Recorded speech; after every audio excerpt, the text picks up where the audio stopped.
Muchísimas gracias. Hola a todos. Gracias a mi querido amigo Osvaldo Bravo y a todo el equipo del Instituto Alianzas por esta invitación, de la cual me siento muy honrado, muy congratulado.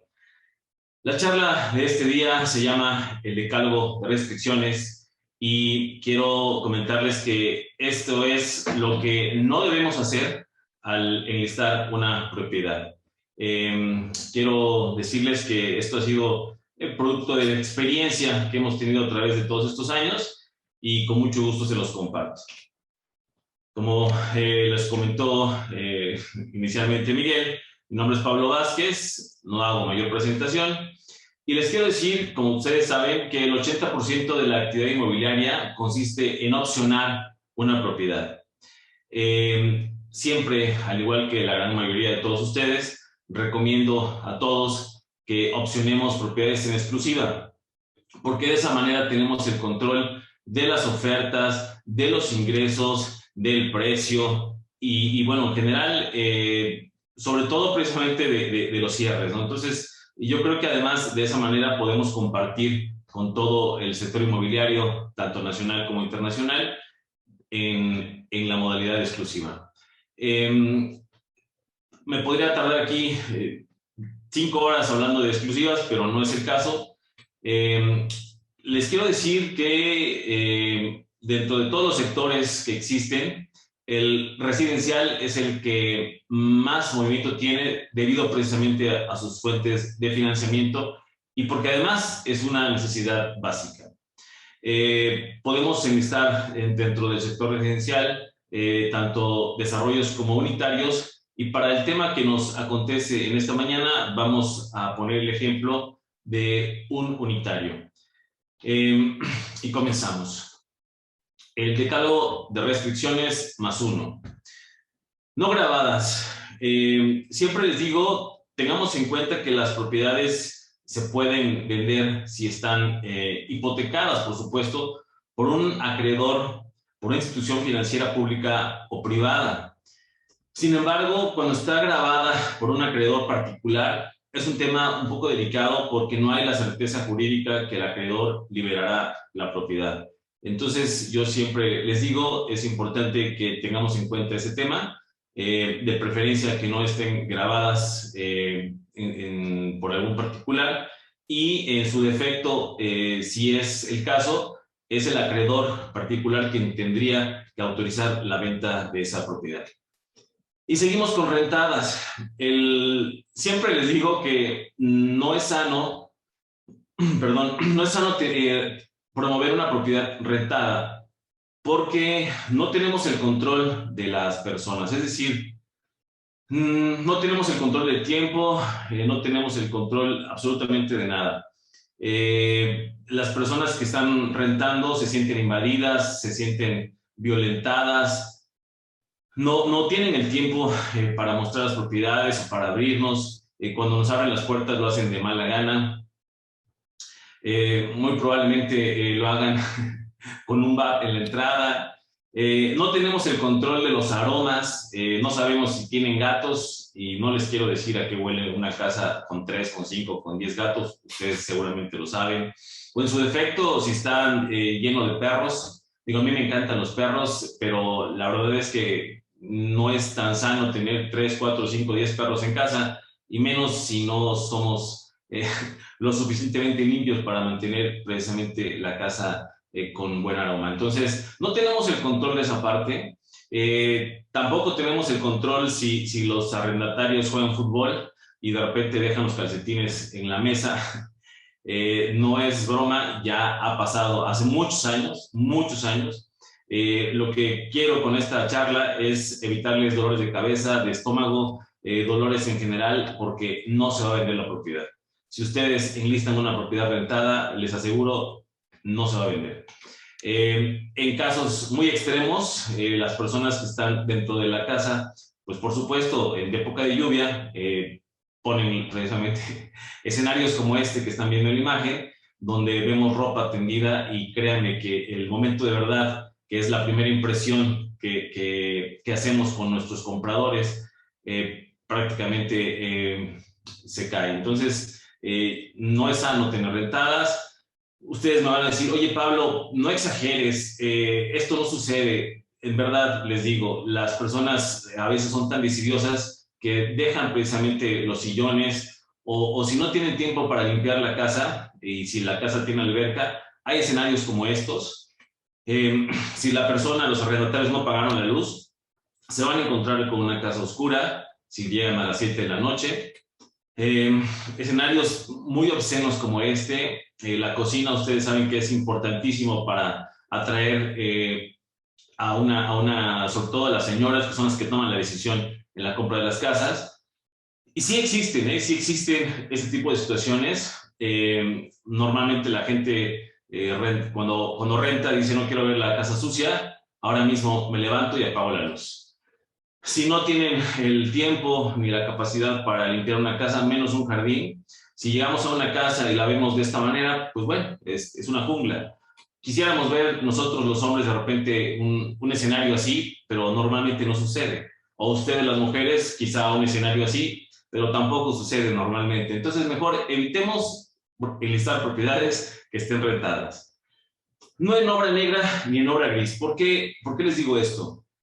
No vendemos un carro usado, por ejemplo, sin llantas, o sin asientos, o sin parabrisas, o sin cristales. Sí es difícil adaptar una propiedad que se construyó en el pasado para las necesidades de una familia en su momento, cual más una propiedad que está en esta situación. Imagínense un escenario como este.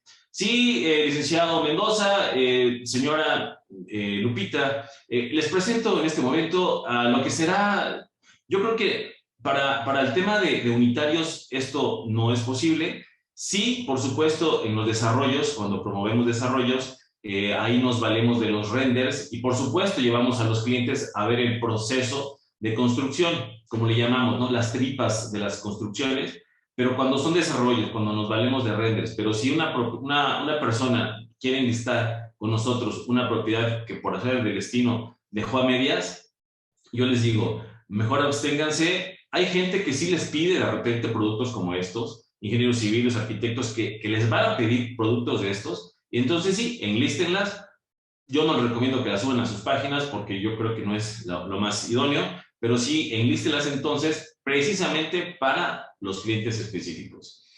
No propiedades irregulares, bueno, está por demás decirles, hay muchas situaciones donde familiares dejaron algunos terrenos a sus descendientes y un día se le ocurre a un nieto lotificar la media montaña que le dejó el abuelo o el bisabuelo y empieza a lotificar y empieza a vender, sí, pero sin ningún servicio y además son propiedades irregulares.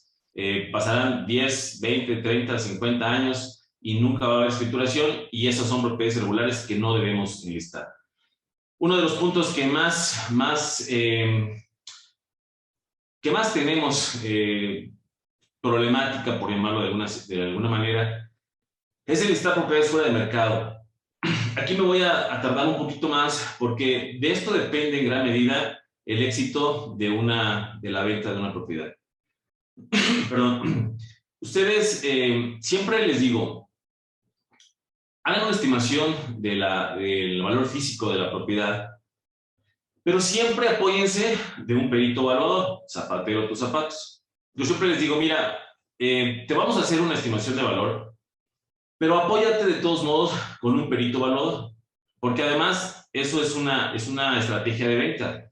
Si alguna persona te dice, oye, yo no quiero esa propiedad porque no vale eso, nosotros con un papelito le decimos, mira, aquí está el avalúo, si quieres esta propiedad, sube tu oferta. Pero no solamente es por eso.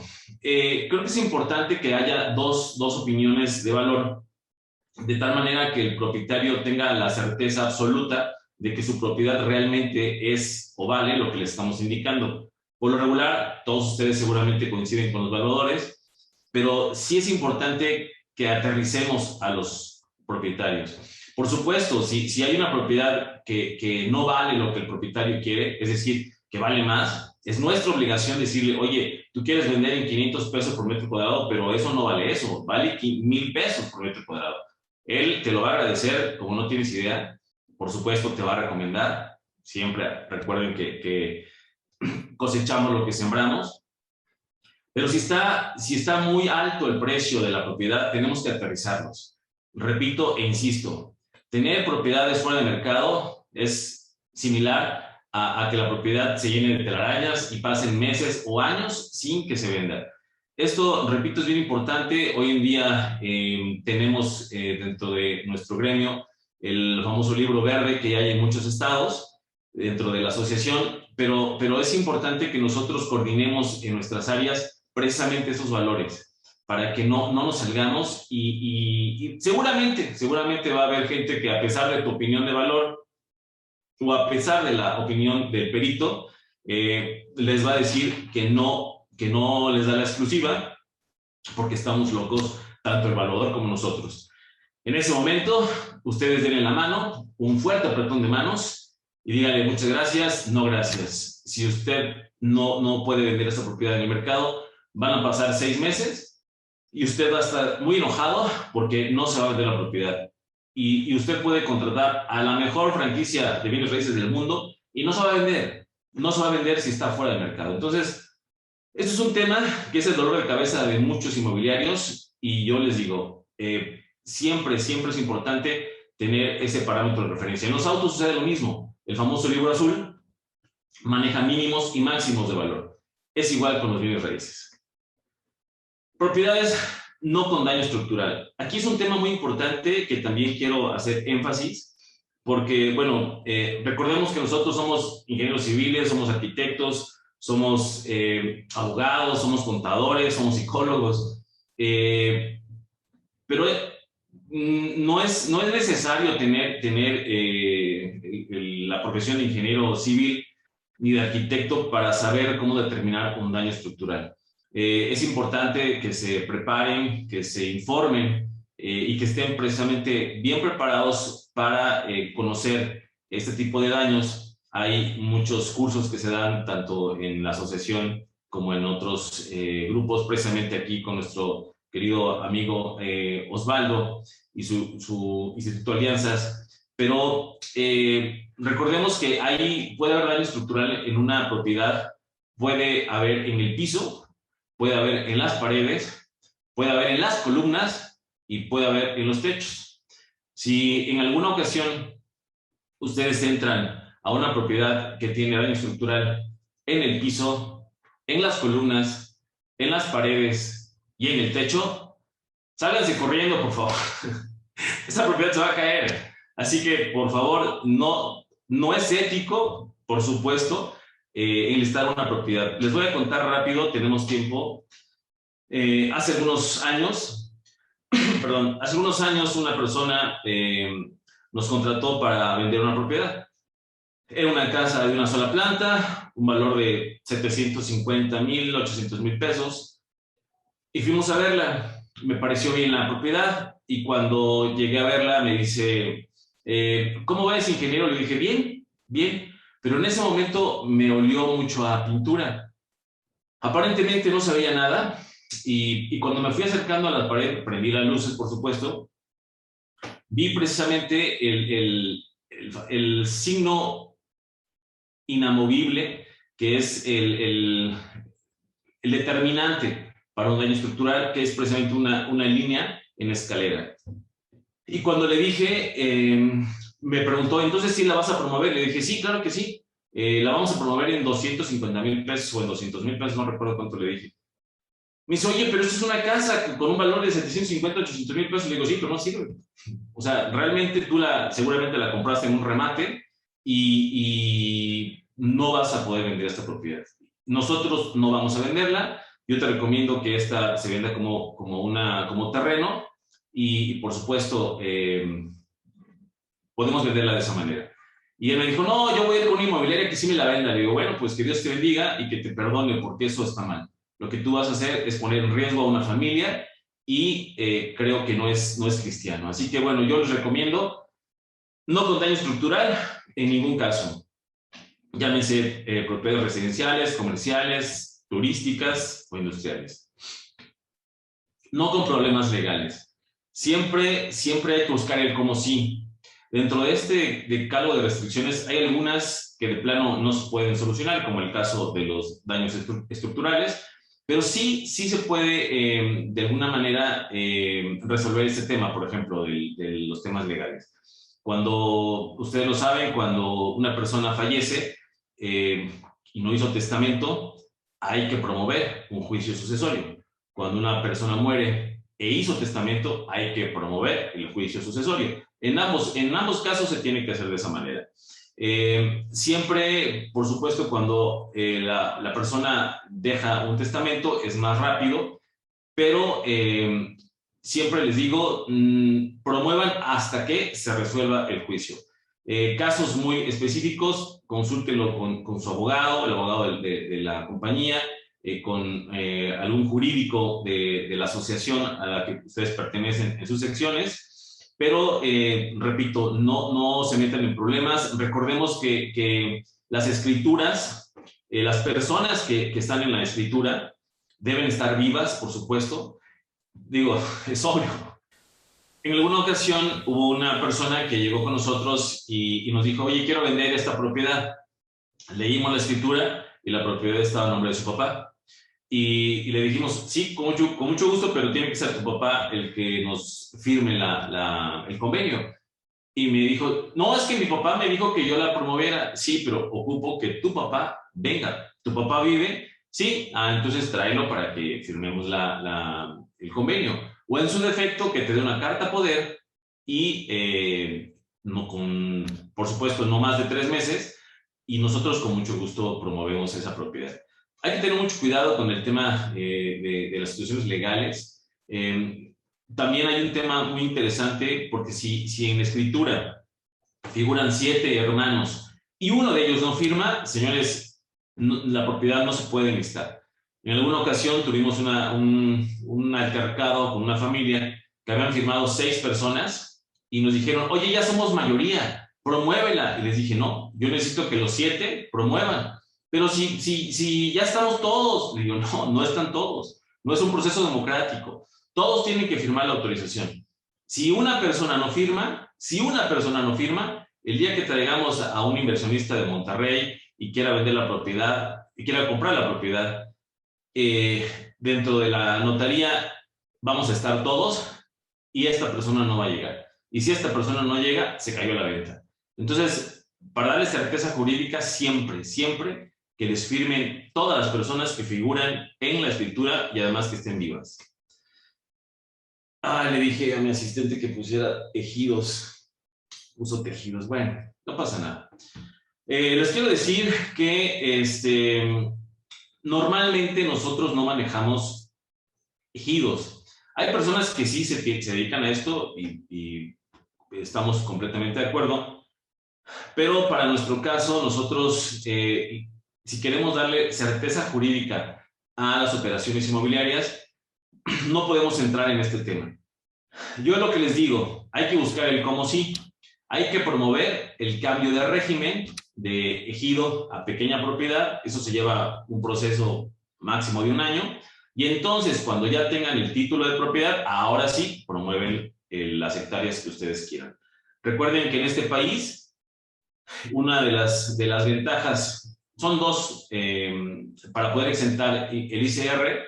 En la primera enajenación de una propiedad que se acaba de convertir en título de propiedad, la primera enajenación no paga impuestos. Así que, bueno, vale la pena hacer el esfuerzo de cambiar el régimen para poder promover la propiedad. Este tema me encanta porque todo el mundo me dice, oye, Pablo, no inventes. ¿Cómo voy a saber cuando una casa está embrujada? Yo les digo, a ver, no es una clase de teología, no vamos a entrar en debates religiosos.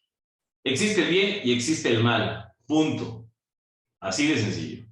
Y de repente hay situaciones, hay personas que con intención o sin intención abren portales y dejan seres del inframundo en estas propiedades.